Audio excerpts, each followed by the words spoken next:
Hello students, the topic that we are discussing today is called C4 cycle. Class 11th का ये topic है from the chapter photosynthesis in higher plants. तो हम start करते हैं बेटा। तो बेटा हमारा टॉपिक है C4 साइकिल। C4 साइकिल को हम हैचेंस-लेक पाथवे भी बोलते हैं, बिकॉज हैचेंस-लेक जो थे उन्होंने क्या किया था, C4 साइकिल को सबसे पहले डिस्क्राइब किया था, तो इसीलिए हम इसको हैचेंस-लेक पाथवे भी बोलते हैं। ठीक है, तो बेटा अब हम बात करेंगे C4 प्लांट्स की। तो C4 plants are the plants जिनके अंदर क्या करते हैं, C4 साइकिल ऑपरेट करती है। तो बेटा अगर हम बात करें C4 प्लांट्स के अंदर क्या होता है, ये जो प्लांट्स हैं ये हमें देखने को मिलते हैं ड्राई ट्रॉपिकल रीजन में। ये हमें कहाँ देखने को मिलते हैं, ड्राई ट्रॉपिकल रीजन्स में देखने को मिलते हैं, जहाँ पर टेम्परेचर क्या रहता है, हाई रहता है, टेम्परेचर इज हाई। और ये बेटा बहुत ही कम होते हैं, मतलब they constitute 1% of the total plants. और ये डाइकॉट भी हो सकते हैं, मोनोकॉट भी हो सकते हैं, डाइकॉट एंड मोनोकॉट। नेक्स्ट अगर हम बात करें तो बेटा इनके अंदर क्या होता है, C3 एंड C4 साइकिल दोनों ही ऑपरेट करती हैं। C3 साइकिल की बात करें तो C3 साइकिल क्योंकि यूनिवर्सल साइकिल है तो ये सभी प्लांट्स के अंदर होती है, दिस इज यूनिवर्सल। तो बेटा C3 साइकिल की हमने बात करी थी अपने प्रीवियस क्लास में। इस क्लास में जो हम बात करने वाले हैं वो C4 साइकिल की। ओके,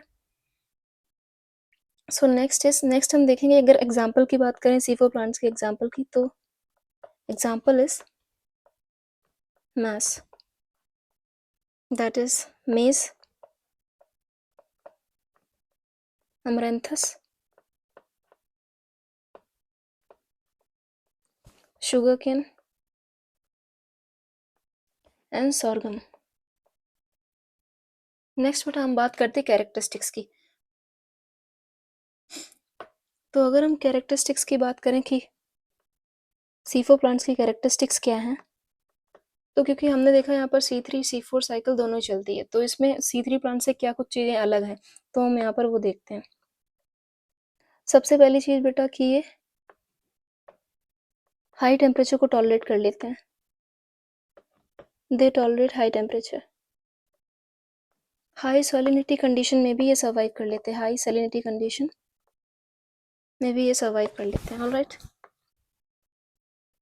देन नेक्स्ट इज इनके अंदर बेटा स्पेशल लीफ एनाटमी होती है, special leaf anatomy, that is kranz anatomy, जिसको हम क्या बोलते हैं, क्रैन्स एनाटमी।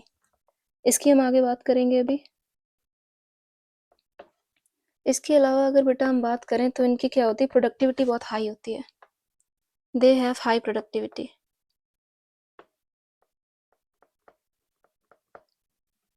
मतलब कि ये बायोमास बहुत ज़्यादा बनाते हैं, बायोमास बहुत ही हाई होता है। ठीक है, नेक्स्ट बेटा जो सबसे इम्पोर्टेंट चीज़ है इसके अंदर, दैट इज कि इनके अंदर फोटो रेस्पिरेशन जो है वो एब्सेंट होता है, फोटो रेस्पिरेशन इज एब्सेंट, जो कि हमें पता कि ये बहुत ही वेस्टफुल प्रोसेस होता है, फोटो रेस्पिरेशन जो कि C3 प्लांट्स में होता है, वो जो है वो C4 प्लांट्स में यहाँ पर एब्सेंट होता है। ठीक है, अब हम नेक्स्ट बात करेंगे। नेक्स्ट बेटा हम बात करेंगे यहाँ पर क्रैन्स एनाटमी। तो क्रैन्स एनाटमी यहाँ पर क्या होती है, सी अगर हम यहाँ पर क्रैन्स एनाटमी की बात करें तो हमने बात करी थी, this is special leaf anatomy,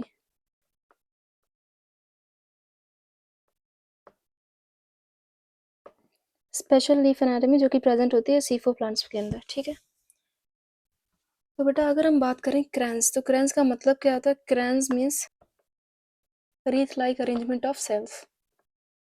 तो बेसिकली क्रैन्स एनाटमी क्या होता है, ये रिप्रेजेंट करता है सेल्स के अरेंजमेंट को अराउंड दी वास्कुलर बंडल।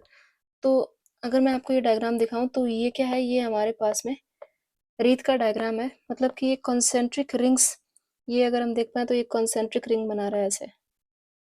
तो इसी तरह से हमारे पास में यहाँ क्या होता है, अगर हम ट्रांसवर्स सेक्शन देखते हैं किसका, एक C4 प्लांट की लीफ का, तो हमें किस तरह का अरेंजमेंट दिखाई देता है, तो लेट अस सी। तो हम मान लेते हैं कि ये हमारे पास में क्या है, दिस इज वास्कुलर बंडल। अगर बेटा हम वास्कुलर बंडल के अराउंड देखेंगे यहाँ पर, तो हमें क्या दिखाई देंगे, लार्ज साइज सेल्स दिखाई देंगे, ठीक है। काफ़ी बड़े साइज के ये सेल्स होंगे और ये मल्टीपल लेयर्स में अरेंज होंगे लाइक दिस। तो ये सेल्स को हम क्या नाम देंगे, these cells they are bundle sheath cells, ठीक है। और इसके आसपास हम देखेंगे तो एक और लेयर ऑफ सेल होती है जो कि स्मॉल साइज सेल्स होते हैं। ये जो स्मॉल साइज सेल्स होते हैं इनका नाम क्या है, this we call it as mesophyll cells. तो ये हमारे पास में क्या है, दीज आर मेसोफिल सेल्स, ठीक है। तो ये अरेंजमेंट हमें क्या दिख रहा है, this arrangement this looks like a wreath, ये एक रीथ लाइक अरेंजमेंट है, इसीलिए हम इसको क्या बोलते हैं, क्रैंस एनाटॉमी बोलते हैं, ठीक है। अब बेटा हम देख लेते हैं कि देखो C4 प्लांट्स में हमने देखा कि हमारे पास में यहाँ मेसोफिल सेल्स भी हैं और क्या है, इस क्रैंस एनाटॉमी के अंदर मेसोफिल सेल्स भी है और बंडल शीथ सेल्स भी है। अब दोनों टाइप के सेल्स के बीच में डिफरेंस क्या है हम वो देख लेते हैं, ठीक है। So let us see the difference mesophyll cells and bundle sheath cell.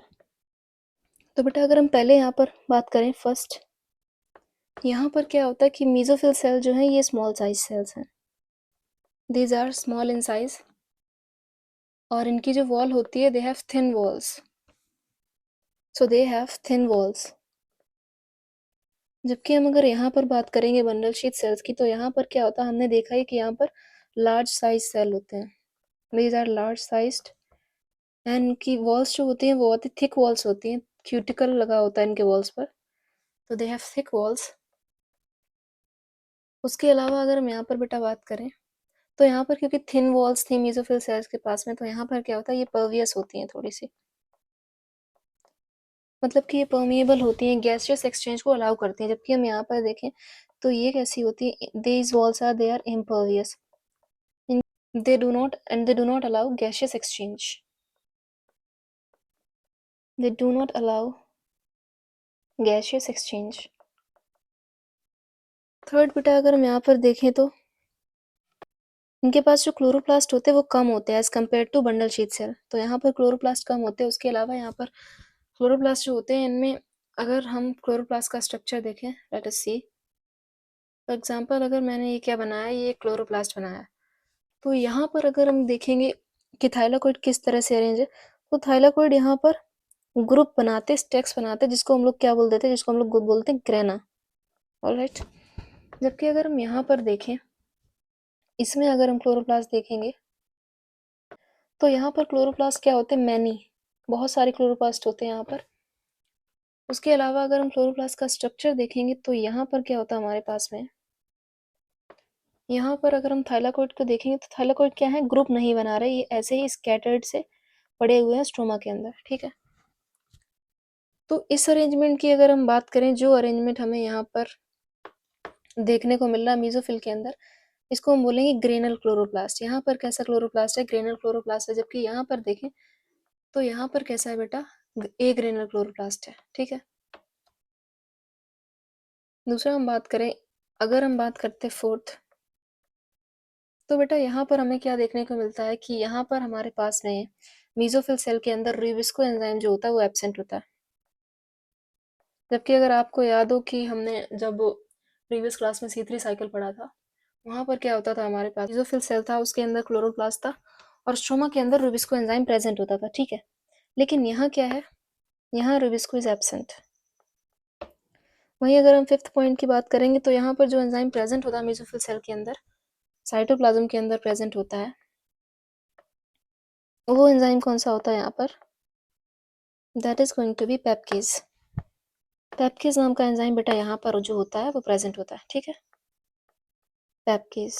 इसको हम बोलते हैं फॉस्फोएनोल पायरुवेट कार्बोक्सिलेज, ये नाम होता है इसका, ठीक है। जबकि अगर हम यहाँ पर बात करेंगे बंडल शीथ सेल में, यहाँ पर रिविस्को प्रेजेंट होता है, तो यहाँ पर रिविस्को कहाँ प्रेजेंट होता है, बंडल शीथ सेल के अंदर प्रेजेंट, यस। जबकि यहाँ पर पेप्केज क्या होता है, पेप्केज इज एब्सेंट हियर, यस। तो ये बेटा हमने बात करी जो हमारे पास में मेसोफिल सेल और बंडल शीथ सेल में डिफरेंसेस है, ठीक है। तो अब हम बेटा जो नेक्स्ट चीज की बात करेंगे that is going to be अपने C4 साइकिल की, ठीक है। सो लेट अस सी बेटा, तो अगर हम यहाँ पे बात करें तो ये मैंने ब्राउन कलर में बनाया सेल वॉल। ऑलराइट, तो ये जो ऊपर वाला सेल है, दिस इज ऊपर वाला सेल इज मेसोफिल सेल, और ये जो नीचे की तरफ हमने सेल बनाया that is bundle sheath cell. तो बेटा अब हम यहाँ पर बात करें अगर, तो हमें पता कि हमारे एटमॉस्फेयर में जो CO2 है, यहाँ पर एटमॉस्फेयर में हमारे पास में यहाँ पर CO2 अवेलेबल है, जो कि अब हम क्या करेंगे यहाँ पर, अब इस CO2 का फिक्सेशन होगा, क्योंकि हमें क्या करना है, क्योंकि ये एक बायोसिंथेटिक पाथवे ही है, तो हमें यहाँ पर फाइनली अल्टीमेटली क्या बनाना है, ग्लूकोज बनाना है। ठीक है, वैसे तो क्योंकि हमने देखा था, देखो C3 पाथवे जो है हमारे पास में वो क्या यूनिवर्सल है। C4 प्लांट्स में ऑल्दो C4 साइकिल भी ऑपरेट करता है, लेकिन इसमें भी क्या होता है, मेन बायोसिंथेटिक पाथवे होता है जो खाना बनाने का पाथवे, दैट इज जिसमें हम ग्लूकोज सिंथेसाइज कर रहे होते हैं, दैट इज C3। यहाँ पर भी क्या होता है, C3 ही मेन बायोसिंथेटिक पाथवे होता है।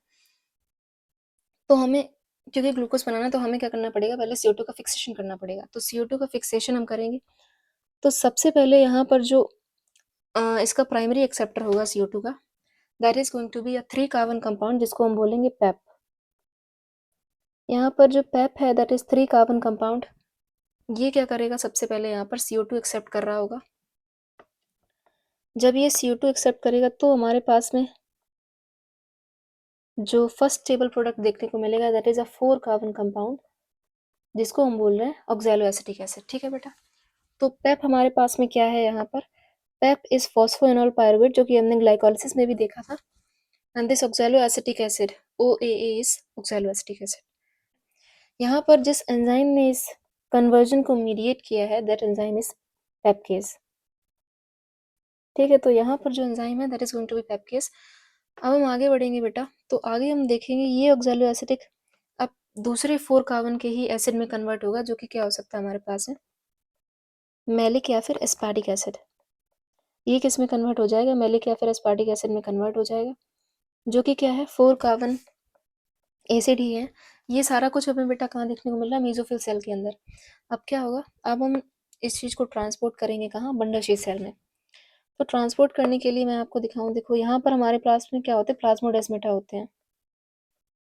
ठीक है, तो यहाँ से ये मैलिक या फिर एस्पार्टिक एसिड निकलेगा और ये कहाँ जाएगा, बंडल शीथ सेल के अंदर।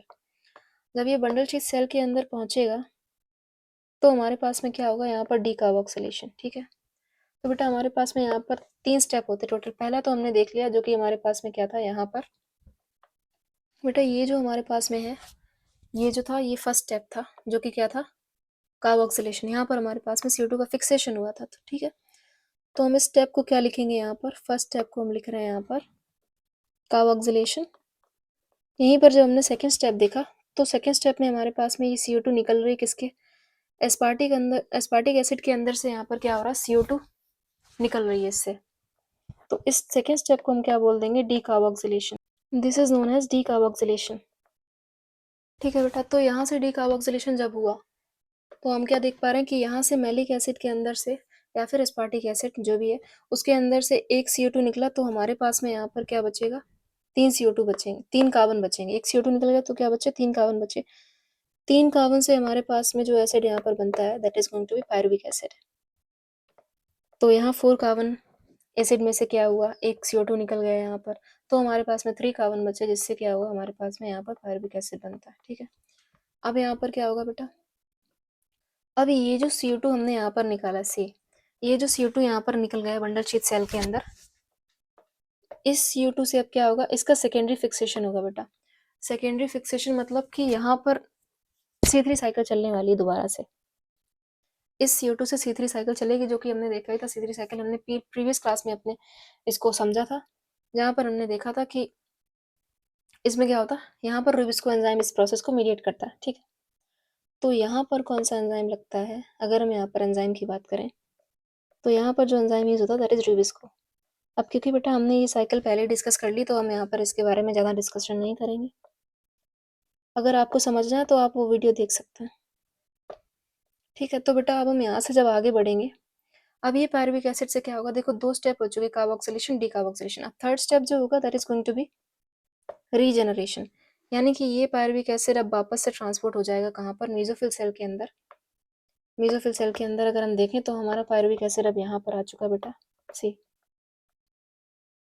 पायरुविक एसिड को हमने ट्रांसपोर्ट कर दिया, अब ये पायरुविक एसिड वापस से रीजनरेट होकर क्या बना देगा हमारे पास में, जो कि हमारा यहाँ पर क्या था, प्राइमरी CO2 एक्सेप्टर यानी कि pipe.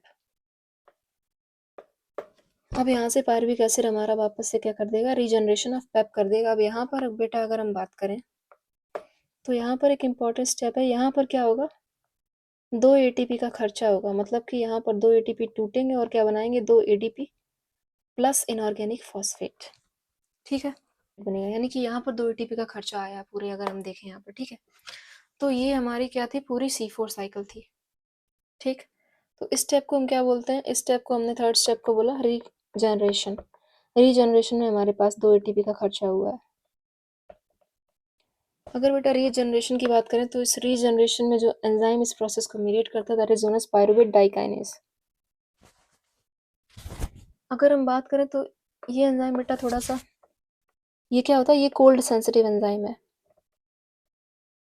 This enzyme is cold sensitive, okay. अब इसी के साथ हमारा ये पूरा C4 साइकिल जो है वो कंप्लीट होता है, ठीक। तो अब बेटा अगर हम नेक्स्ट बात करें तो नेक्स्ट हम यहाँ पर बात करेंगे स्पेशलिटी ऑफ C4 प्लांट के बारे में, कि C4 प्लांट जो है वो किस तरह से डिफरेंट है C3 प्लांट से, ऑलराइट।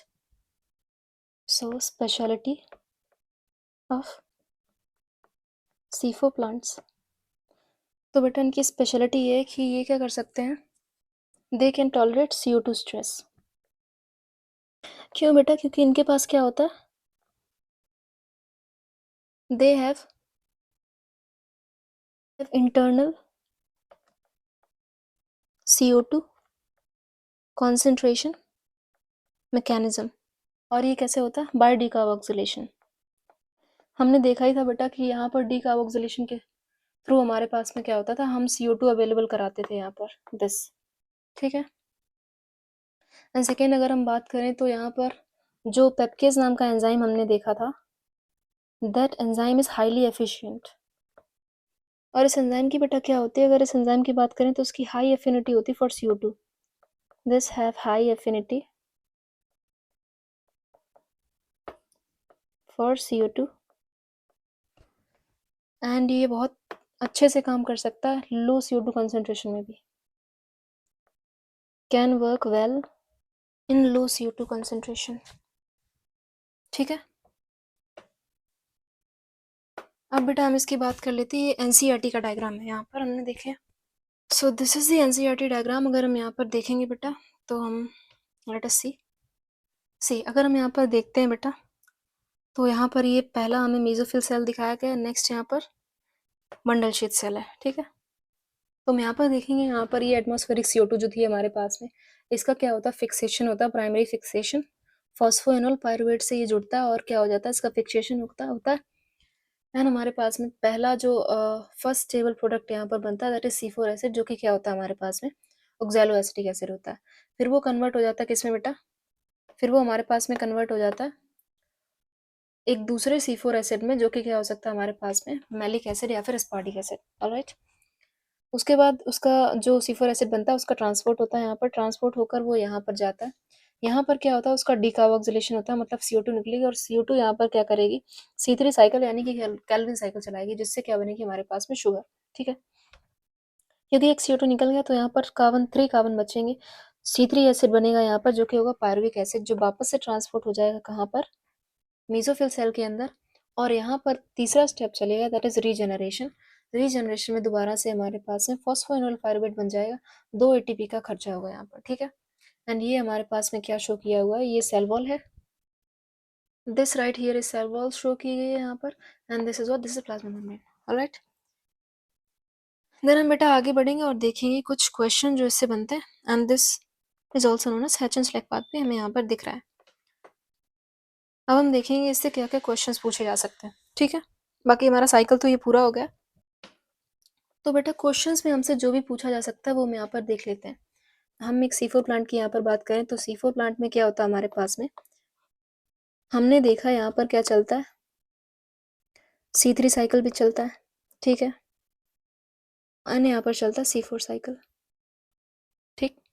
C3 साइकिल मैं आपको शो करती हूँ, देखो हमने देखा ही था, यहाँ पर ये जो है यहाँ पर क्या चल रहा है, C3 साइकिल ही चल रहा है, ठीक है।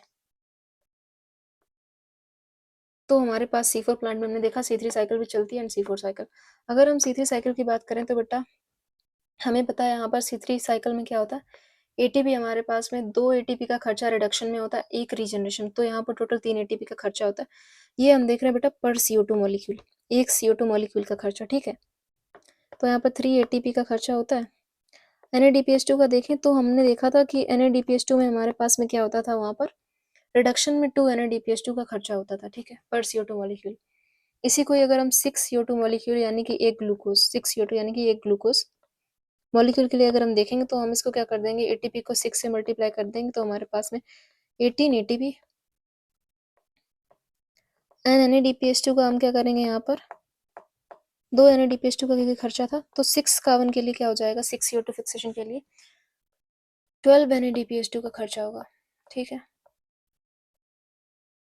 वहीं अगर हम C4 साइकिल में देखें तो हमारे पास में एटीपी का खर्चा C4 साइकिल में कितना हो रहा था, 2 एटीपी का, जो कि मैं आपको दिखाती हूँ बेटा, ये कहाँ पर हुआ था, ये हुआ था यहाँ पर C, यहाँ पर हमारे पास में C4 साइकिल में 2 एटीपी का खर्चा हुआ था, ठीक। तो अगर NADPH2 का खर्चा देखेंगे तो यहाँ पर कोई भी NADPH2 नहीं लगा है हमें यहाँ पर, तो 0 हो जाएगा, ठीक। अगर यही क्योंकि हमने ये पर CO2 मॉलिक्यूल देखा अगेन, अगर ये हम 6 CO2 यानी कि एक ग्लूकोज मॉलिक्यूल के लिए देखेंगे तो हमें क्योंकि ये साइकिल 6 बार चलानी पड़ेगी तो हमारे पास में एटीपी कितने हो जाएंगे, 6 टाइम्स, यानी कि 6 × 2 इज इक्वल टू 12 एटीपी। तो ये बेटा C3 साइकिल का खर्चा हमने देखा, ठीक है, क्या कुछ हमारे पास में एटीपी या फिर NADPH2 का यहाँ पर कंजम्पशन हुआ है। अगर हमने C4 साइकिल में देखा तो यहाँ पर एटीपी का खर्चा हुआ था। तो देखो ये हमारे पास में साइकिल है C4 प्लांट के अंदर जो चलती है, यहाँ पर हमारे पास में हमने देखा था क्या चली थी, C3 साइकिल चली थी, और इसको हम क्या बोल रहे हैं, C4 साइकिल, जहाँ पर हमारे पास में 2 एटीपी का खर्चा हुआ, ठीक है बेटा। तो अगर तो हमसे क्या पूछा जाए C3 साइकिल का क्या खर्चा हुआ, तो हमारा आंसर ये रहेगा, एक 6 CO2 के लिए बोला जाए अगर, या फिर एक ग्लूकोज के लिए, तो हमारे पास आंसर हो जाएगा 18 एटीपी 12 NADPH2, ठीक है। लेकिन अगर पूछा जाए C4 साइकिल का क्या खर्चा है 6 CO2 के लिए या फिर एक ग्लूकोज बनाने के लिए, तो हमारे पास में 12 एटीपी का खर्चा हो जाएगा, ठीक है। वहीं अगर एक CO2 के लिए पूछ ले तो यहाँ पर 3 एटीपी, यहाँ पर 2 NADPH2, और एक CO2 के लिए यहाँ पर C4 साइकिल का खर्चा पूछ ले तो 2 एटीपी एंड 0 NADPH2। लेकिन बेटा ये तो हमने C3 और C4 साइकिल का सेपरेट देख लिया। अगर कोई हमसे पूछ ले कि पूरे C4 प्लांट का, अगर कोई हमसे पूछ ले कि इस C4 प्लांट का अगर हम देखें तो हमारे पास में यहाँ पर कितना एटीपी कंजम्पशन हो रहा है और कितना NADPH2, तो बेटा हम वहाँ पर क्या कर रहे होंगे, एक ग्लूकोज के लिए अगर पूछा जाए तो हम इन दोनों को ऐड कर रहे होंगे, यानी कि एटीपी का खर्चा अगर हम देखेंगे तो 18 + 12 हमारे पास में यहाँ पर 30 एटीपी आ जाएगा, ठीक है। वहीं NADPH2 का कितना आ जाएगा, क्योंकि यहाँ पर 12 NADPH2 लगा था हमारे पास में दिस, एंड यहाँ पर 0 NADPH2 होता है, ठीक है। तो यहाँ पर 12 NADPH2 टोटल आ जाएगा, ठीक। तो ये बेटा जो हमने ये कैलकुलेट किया, ये हमारे पास क्या है, 6 CO2 या फिर एक ग्लूकोज के लिए, ठीक है। ये जो है ये हमने कैलकुलेशन करी है, ये इस पूरे C4 प्लांट के लिए करी है, ठीक है बेटा। तो हमने ये देखा था, ये अगर हमसे कोई C3 का पूछेगा तो हम ये वाला डेटा देखेंगे, अगर कोई खाली C4 का पूछेगा तो हम ये डेटा देखेंगे। लेकिन अगर किसी ने हमसे C4 प्लांट का पूछा, अगर हमसे एग्जाम में C4 प्लांट का पूछा गया तो फिर हमारा ये वाला डेटा, ठीक। ऑलराइट, तो बेटा बस यही था, हमने पूरा देख लिया, पूरे साइकिल को हमने अच्छे से समझ लिया एंड आई होप आपको ये समझ में आया होगा। अगर आप इसे रिवाइज करेंगे 1-2 बार तो ये याद भी हो जाएगा। Alright, and that is all, thank you.